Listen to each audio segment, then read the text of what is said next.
From the very outset of her professional career, our guest today has demonstrated in spades two very noteworthy character traits.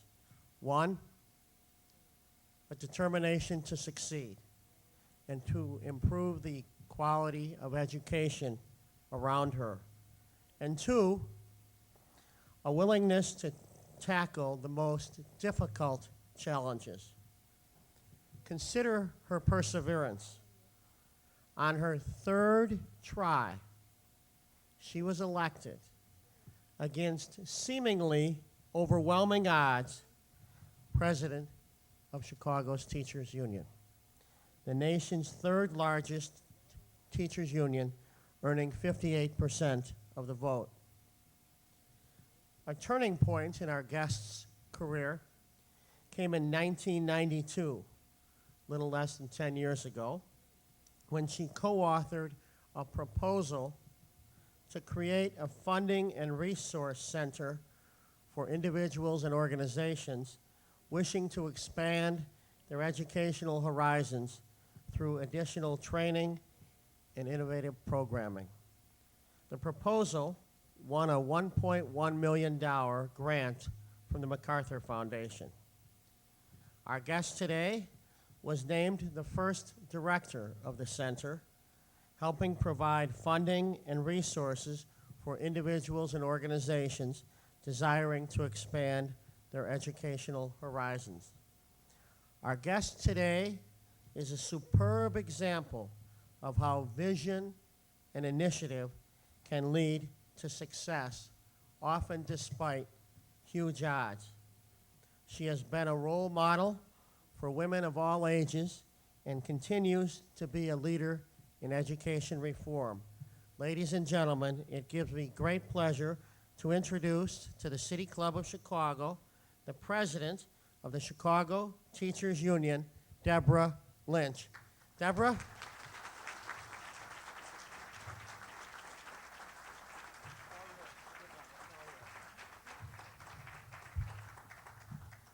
Good morning, everybody, and thank you for that great introduction, and thank you very much for the warm welcome to old friends and new. I look forward to new acquaintances, and it is a great moral support to see many old friends here as well. So thank you, and good morning, everybody.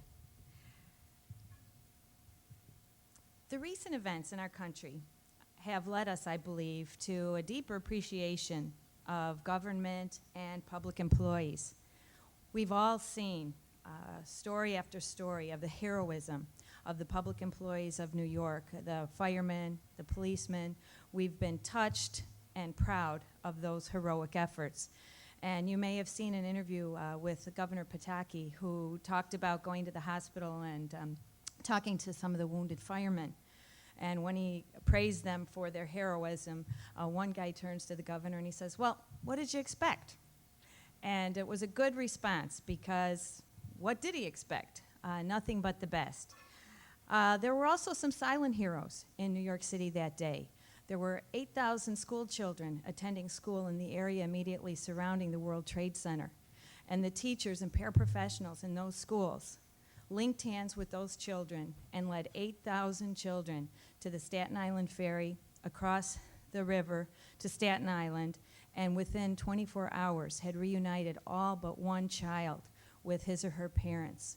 So in a time of grave crisis, they remained calm and cool despite the trembling of themselves, and made sure that their first priority, the children of the school system, were safe and secure. And so I think maybe we're at a time in our history of perhaps moving away from some of the traditional ridicule and scapegoating of public employees, and particularly in public education. I hope we're at a point where we can move beyond some of the scapegoating of the members of the teachers' unions, of the school employees, public employees in public schools, as a cause of the ills of public education. We need alternatives to that scapegoating. We know urban education is in crisis. We know that 86% of the children attending the Chicago Public Schools live in poverty. We cannot allow poverty to be an excuse for low achievement, but neither can we ignore its effects. And overcoming those effects is going to take more than we've been willing to commit to them so far. We must renew our commitment to improving our urban public schools, to combating the effects of poverty, and to closing the achievement gap between rich and poor. And how can we do that? Well, research tells us that there are two things that we need to focus on. One is teacher quality, and the other is school and classroom size. Linda Darling Hammond is a role model for me and many other educators in this nation, the executive director of the National Commission on Teaching in America's Future. She says, and I quote, "The single most important determinant for the success of a student is the knowledge and skill of that child's teacher." She says, studies discover again and again that teacher expertise is one of the most important factors in determining student achievement, followed by smaller but generally positive influences of small schools and small class sizes. That is, she says, teachers who know a lot about teaching and learning and who work in environments that allow them to know their students well are critical elements to successful learning.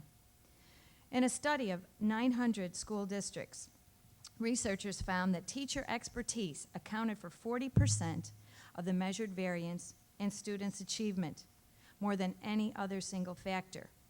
These researchers found that every additional dollar spent on more highly qualified teachers netted greater increases in student achievement than any other reform. And the effects were so strong and the variations in teacher expertise so great that after controlling for socioeconomic status, the large disparities in student achievement between black and white students were almost entirely accounted for by differences in the qualifications of their teachers. An additional contribution to student achievement was made by lower teacher-student ratios, especially in the elementary grades. And in combination, differences in teacher expertise and classroom size accounted for as much of the variance in student achievement as did family and social backgrounds. We have access to the research base to help us close that gap. And what these research studies are telling us is a focus on teacher quality and class size can help us meet that commitment to closing the gap between rich and poor. How can we do that? Well, first of all, we have to acknowledge that teaching is rocket science. That 2-week, 4-week, 6-week programs to retool college grads to become teachers is simply not enough. Good teachers need to know how children learn, how different children learn differently, how to use a variety of teaching strategies to obtain deep understanding. They need a balance of deep understanding of their content and deep understanding of their children. We must send more money to the front lines in our schools. Currently, across the nation, only 43% of our education workforce is teachers. We also must address the whole irony of the teaching profession, which is that the primary task of the teaching profession, teaching, loses status and prestige. The only way that you can get more money, more recognition, more respect is to leave the primary task of our profession. We have it all upside down and backwards, that the further away you get from the classroom is where you get those other things. We've got to figure out how we can change that dynamic so that the primary task of our profession, just like other professions, eminent researchers still do research, eminent surgeons still do surgery, but eminent teachers? We also must, to meet this commitment, invest in recruiting and preparing and keeping good teachers. We must examine the conditions our teachers work in so that we get and keep the best, particularly in our hard-to-staff schools, where we lose 50% of our new teachers after 3 to 5 years. Investing, preparing, and retaining good teachers includes a commitment to helping teachers when they enter the profession, continuing their support throughout their profession, and enabling the teachers that want to go that next step to become board certified to do so. We must recommit to the kinds of working conditions, again, that will get and keep the best and the brightest. Our campaign slogan was "Good working conditions are good learning conditions." We need to look at the issue of salary, and currently our college professionals have much more lucrative options in surrounding districts. Our high school salaries are dead last in the entire region. Our elementary teacher salaries rank 35th. So salary is certainly an issue that new, fresh college grads look at. But they also look at other issues of class size and school overcrowding, issues of lack of resource, issues of lack of respect.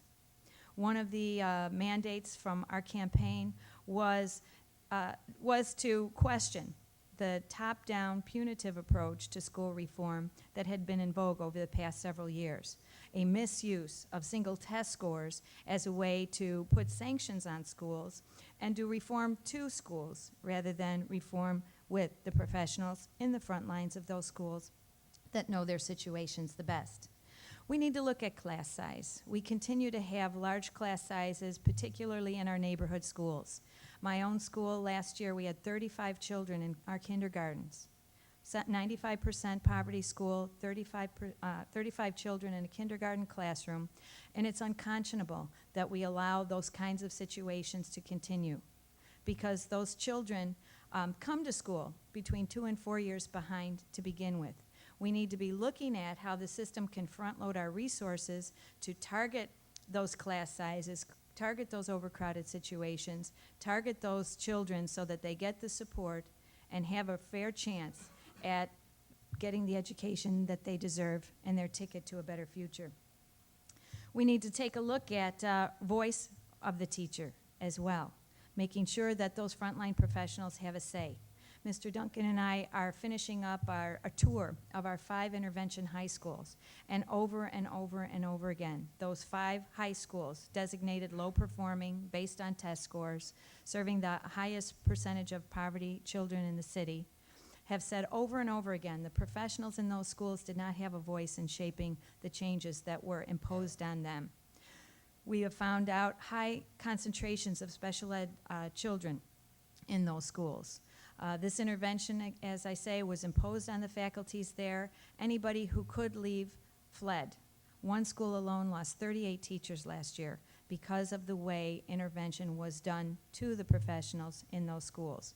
They're serving between 30 and 40% of the student population are special ed children. And special ed, as Sue Gamm will tell us, is an area of incredible shortage right now, nearly 400 teaching vacancies in special ed alone across the city. So we need to look at our expectations, especially in the schools like our intervention schools. High poverty schools, high proportions of special ed kids, high number of teacher vacancies, high number of teachers that aren't certified. And we have to ask ourselves, are we doing the best we can to meet the commitment of improving our public schools, particularly our neighborhood schools? Residency is also an issue that prevents us from getting and keeping good people. And we're on record as calling for a relaxation of the residency requirement, particularly in our special needs areas. Unfortunately, neither special ed or any of the shortage areas have been designated as special needs, and so we need to do whatever we have to do to lift that residency requirement. We've got programs that spend millions of dollars going overseas for teachers, and yet if you live in Oak Park and Evergreen Park, you can't come to work in Chicago. We must take a look at a commitment of a knowledgeable, caring, qualified, certified teacher in every one of our classrooms. And yes, if we do have teachers that have been brought into the system because of the shortage who aren't certified, the system must do what it needs to do to enable those teachers to get certified. We represent those teachers. We want to make sure that they have the supports in place, not only a mandate to get certified by a certain timeline, but that the system meets its obligation to those employees by providing the supports they need to get certified as soon as possible. Because certainly we know that there aren't long lines of people out there waiting to take their place. We must also, along the lines of the teacher shortage, resist the temptation to lower standards. We must make sure that our teacher preparation programs are best preparing our teachers so that we have confidence in teachers as they come into the profession. And we must look ahead to the shortages that we know are coming. We had 3,000 vacancies this summer. We know that the average age of our teachers is only growing, and retirements are looming. We expect to replace 2 million teachers across this country in the next 10 years. We need to be looking at all of the infrastructure that we have in place for recruiting people into the profession, for preparing people in our higher education institutions, but also once they get into the profession, unlike those of us that came on board a few years ago where it was a sink or swim approach. We must put systems in place so that our new teachers get the help and support they need that first and second year. 30 to 50% of our teachers leave by 5 years, and studies on mentoring and induction programs prove that good quality internship programs, induction programs increase the number of teachers that stay. I worked for a time in Washington, D.C. for the National Union, the American Federation of Teachers, and Albert Shanker, the then president, used to say, if it were the American Federation of Ex-Teachers, he would have the largest organization in the world. We need to do what we must do to get and keep good teachers in our classrooms, to attract and retain, and to recognize that the teaching force we have in place right now is the best and the brightest we've ever had. The numbers of teachers with master's degrees, advanced degrees, and the commitment that our rank and file teachers show every day, it equals the bravery that was shown by those teachers in New York City. The commitment, the dedication, as one teacher told me last spring on the campaign trail, we need our union leadership to make the case that we are the good guys. We're the ones who show up every day. And we need to commit ourselves to supporting those professionals, to viewing them as professionals, to move away from the model of teachers being told what to do, when to do it, and how to do it. My own impulse from teaching was my experience of the clash between one's expectations as a professional and the expectations of a bureaucracy, and how from time to time those expectations will clash. But we must honor our teachers, we must value our teachers, and we must commit to the resources necessary to their ongoing education, to getting the best and the brightest, to have in place the programs, the professional development, the time and the opportunity for professionals to collaborate, to share their knowledge, to teach each other, to reach for the best. We also need to take a look at incentives for teaching in shortage areas and teaching in hard-to-staff schools. Incentives like additional pay for additional time, because we know those hard-to-staff schools are going to require more work in focusing on the kinds of changes that are necessary to best serve the students in those schools. And the role of the teachers union.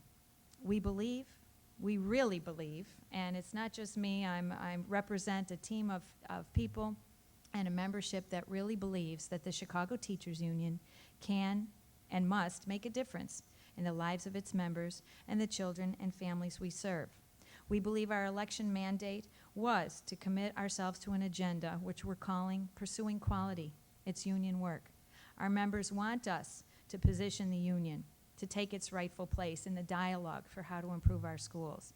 Our union members want us to communicate their interest in good working conditions as good learning conditions, their interest in improving and best serving the children of this city. This includes being proactive and making the case for Chicago teachers and paraprofessionals, and raising issues and concerns when necessary, and advocating for their needs, their concerns, their hopes, and their dreams, their desire to do the best job they possibly can for our children. After all, they're public employees. What did you expect? Thank you.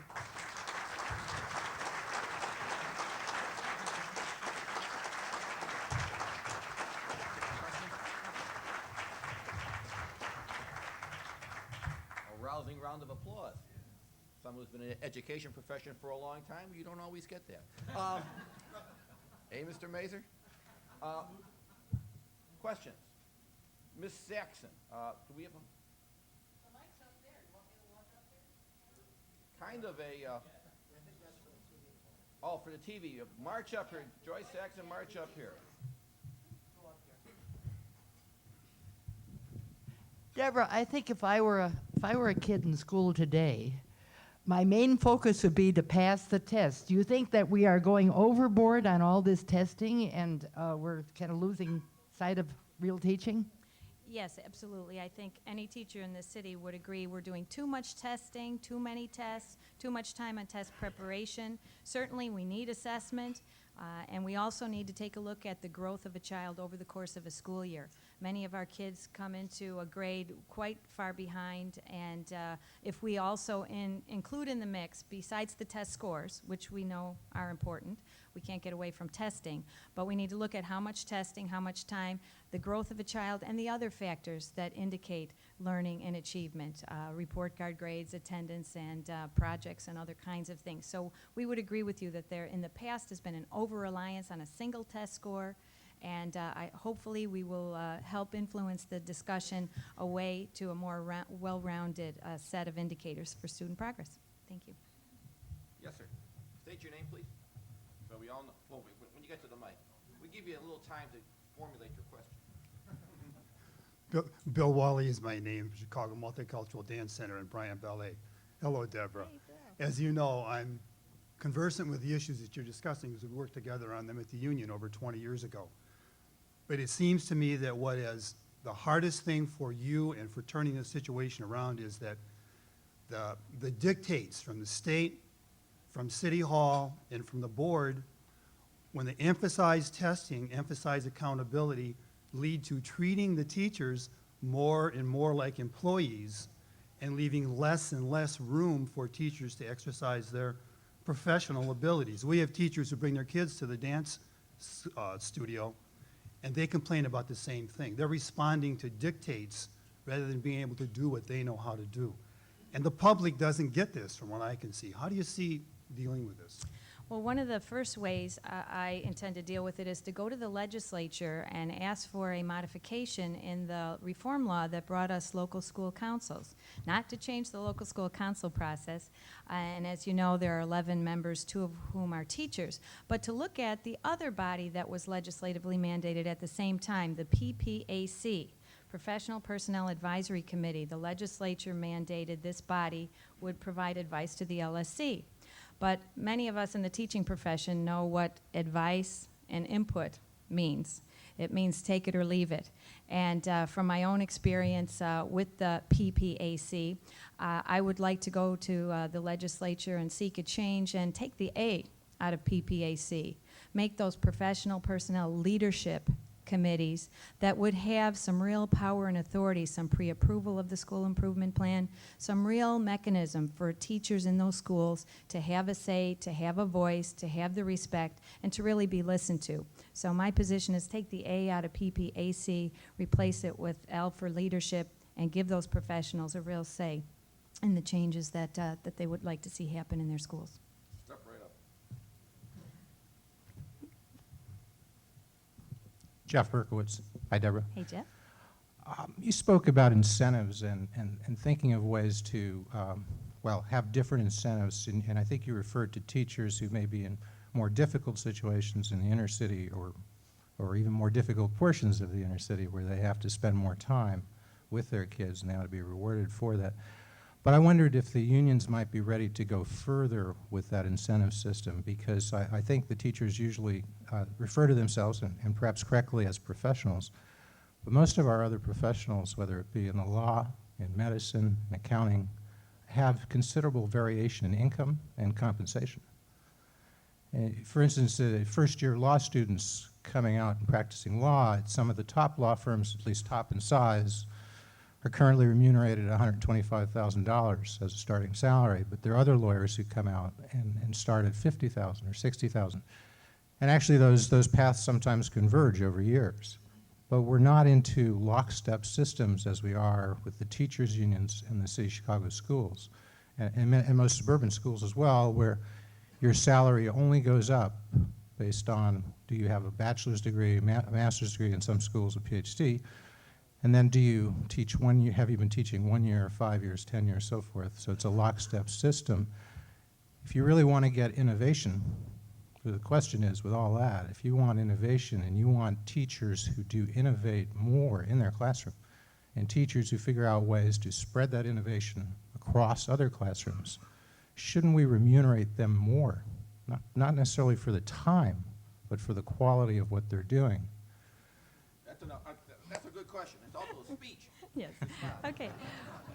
Well, And furthermore, well, you make a good example of the law profession, but you point to starting salaries for lawyers, which are already at the top of the scale for teachers. So when teacher salaries come more in line with the other professions, then maybe we can look at deviating from the traditional salary schedule and structures. But right now, those salary schedules pay for knowledge and continuing education and years of experience, which should mean something. So I think that it's a defensible a way to look at paying people for their expertise and their experience over time, and also for additional coursework, master's degrees, graduate programs, and hopefully eventually even national board certification similar to doctors. But certainly looking at ways to attract people in those hard-to-staff schools and hard to fill teaching certificates like special education do require more time. And that's really something that we'd like to see for all of our teachers: more opportunity, more time, more pay, obviously, more competitive pay, but more time for teachers to really work together and share the knowledge and learn from each other. Right now, our elementary teachers, most are on an 8:30 to 2:30 day, 20 minutes for lunch. If the gym, 3 preparation periods a week, meaning art, music, and PE, if the gym teacher is absent, you have really less than 20 minutes a day to catch your breath and move on. There is no time during the school day. We'd like to see a boost in teacher salaries so that there was more time during the school day for the kind of professional collaboration, dialogue, knowledge sharing that we know would help spawn those innovations. just one quick follow-up. I know you just referred to an 8:30 to 2:30 day, and I know you would say that teachers spend time outside that day Exactly. preparing, but nevertheless, there are very few lawyers who are receiving $125,000 who are not at law firms from 7 o'clock in the morning till 9 o'clock at night. Right, and you're right. We're in the process of actually documenting. We've surveyed our membership. We represent 30,000 teachers and paraprofessionals in the city.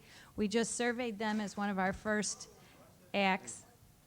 He was carried away by his question. He got a little shaky.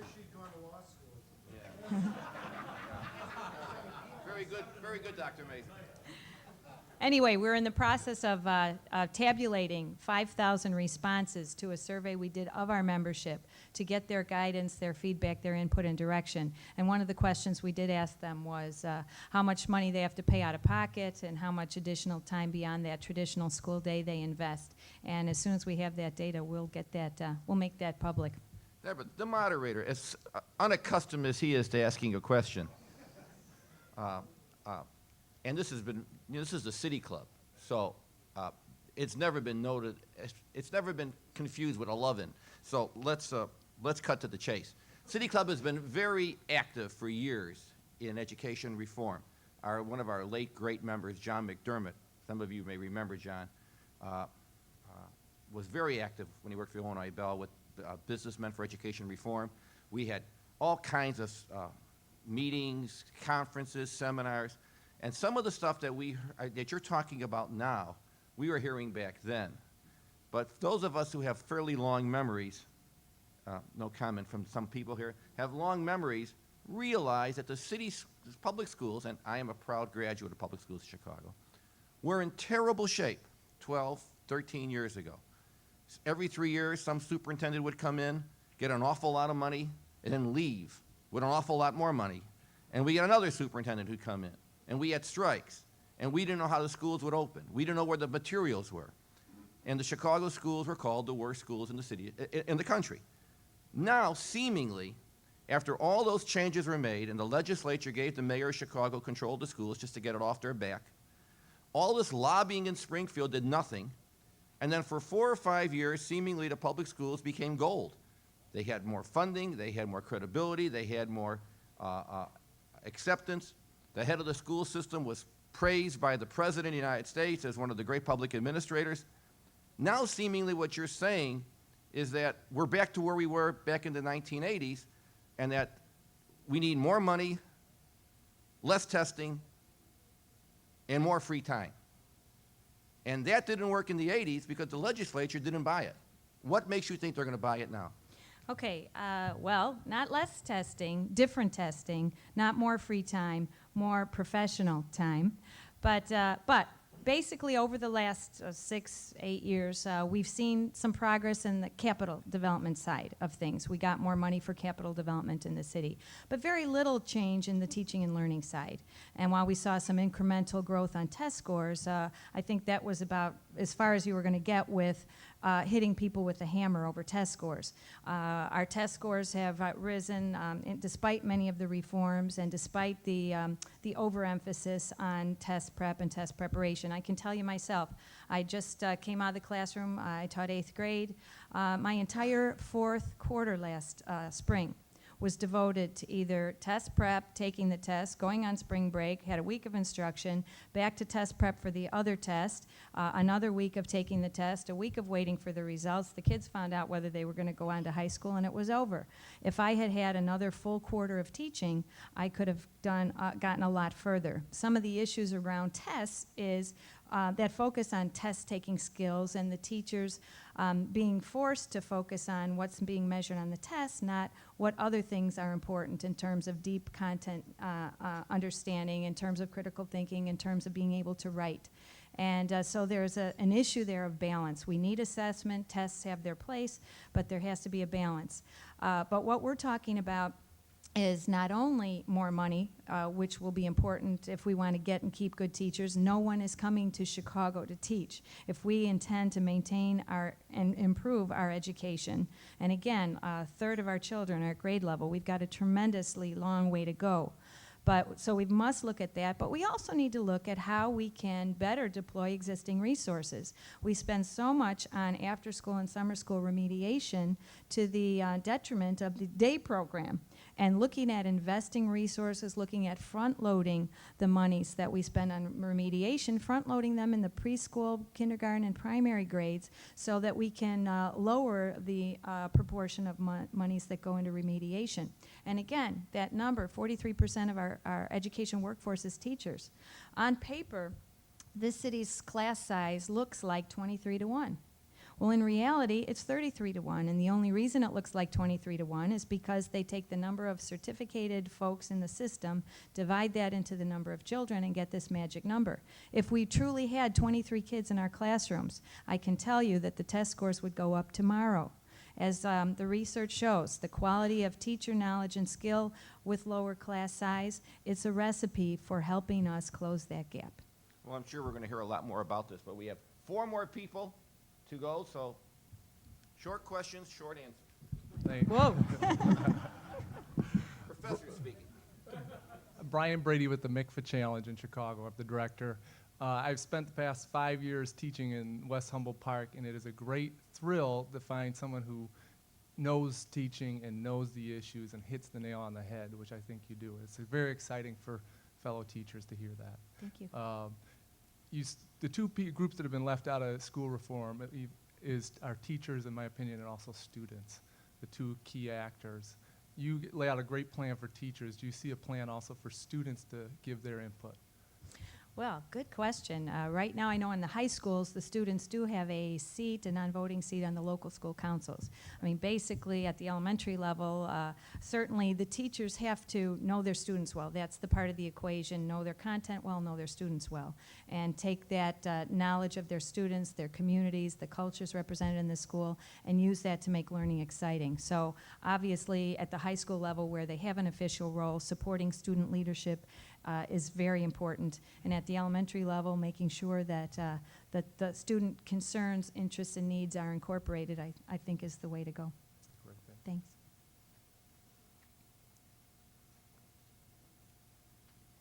Hi, I'm Mimi Gilbin with the Chicago League of Women Voters, the Education Committee, and a retiree from the State Board of Education. So I want to congratulate you on your speaking to the importance of public employees and their reputations. I also think that all of the things that you spoke to in terms of the needs can't be met without dealing with the basic question of funding. Mm-hmm. and the state formulas, and Senator Berman, who's the expert on that, can certainly speak better than I can to that. But with a continuance of reliance on property tax to support the needs of the public schools, we're not going to make it. And I would hope that the teachers union will join in the efforts to get revisions in that situation and to really get down to the needs, the financial needs that have to come both from the state and the federal government. And we have to address that even in this terrible period, because there's nothing more important than the whole role of education in this society. And all of this tragedy that's taken place, if we had had a better education system over the years, maybe there would have been some difference in the situation today. So we want to support you in your efforts, and we will certainly support the public schools. Thank you very much. And that was a promise in our campaign, to focus on the equity issue both within the system and across the state. And we will, we're putting together our legislative package right now, and obviously we'll be talking to Senator Berman and other experts. We know this is a tough nut to crack. Many people have tried over the decades to change that funding formula. It doesn't mean we have to stop trying, and we intend to do that. Good morning. I wanted to welcome your new leadership. And as a former general counsel of a public community college, I've seen amazing things happen when leadership of both the institution and the union work together and think outside of the box. A couple of points I'd like to ask you about is, in Illinois, we have an Intergovernmental Cooperation Act. We also have a Higher Education Act.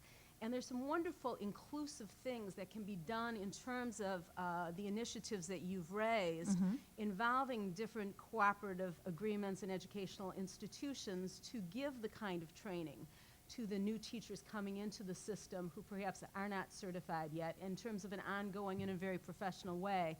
Number one, I wondered if that had been addressed. And number two, there are all sorts of cooperative agreements going on in education right now that would benefit the students in the educational and the higher educational institution, as well as in the K through 12s, and might be very much of a win-win as another area of exploration. And the third point is, I'd like to jump on the gentleman who spoke before, who's teaching West Humboldt Park, and thank him for teaching this generation of students. I was an earlier generation. I went to James Russell Lowell School in Humboldt Park. And I've been contacted recently by more recent alumni of Lowell School and asked, what could we do for our school? And I'd like to very much, I've talked to people who would like to get involved as alumni in helping the Chicago Public Schools. All right. Well, great points. And cooperation certainly is something management can't do change, as we've seen. Without the teachers, teachers can't really change their schools, turn their schools around without management. So we must figure out ways to work together. And certainly we've begun a very promising relationship with Mr. Duncan and Mr. Scott, trying to explore the ways that we might partner up on a variety of things. We started out with a back-to-school joint campaign that went smoothly and resulted in more kids coming on the first day. And we're meeting regularly to explore what partnership means and what a real partnership means. That was one of our campaign issues as well. We didn't want to go along to get along, but we wanted to play a real partnership role in shaping the kinds of changes that could improve the school situations. At the same time also, I do want to reach out to the higher ed community, because we've got to tackle the issue of teacher shortage, and you've got to do that from the high schools all the way through the colleges of ed and on, and look at ways that we can provide opportunities for high school kids, commit to high school kids that if they get a degree in teaching, they'll be promised a job here. One of my great opportunities in my professional career was working in DC for 8 years and traveling around the country and interacting with AFT locals, where there was some very visionary, progressive union management programs. Toledo, Ohio, for example, the very first joint union board mentor program for new teachers and a program for struggling teachers, school-based management, other things. So I've seen that true partnership with respect on all sides and input on all sides can make a tremendous difference, and I hope that we can get to that point here. Good luck. Thank you. To close. My name is Michael Ratzalowski. I'm an attorney. I've represented numerous teachers, and some of which have been in the dismissal process. And my question goes to, what changes do you see in that process? It's been my experience that most of the people who are being set up for discharge are there for criticizing the principal rather than not lack of classroom performance. But there's also some people who do need help, and I think that that's also got to be part of the program. Absolutely, and I think you're going to find when we do unveil our survey results that our union members also want to see their union involved in a program of support for struggling teachers. That we don't want to let that unfounded accusation that the union only cares about protecting quote-unquote bad teachers. That's not our interest. Our job, however, is to protect their due process rights and make sure that that occurs.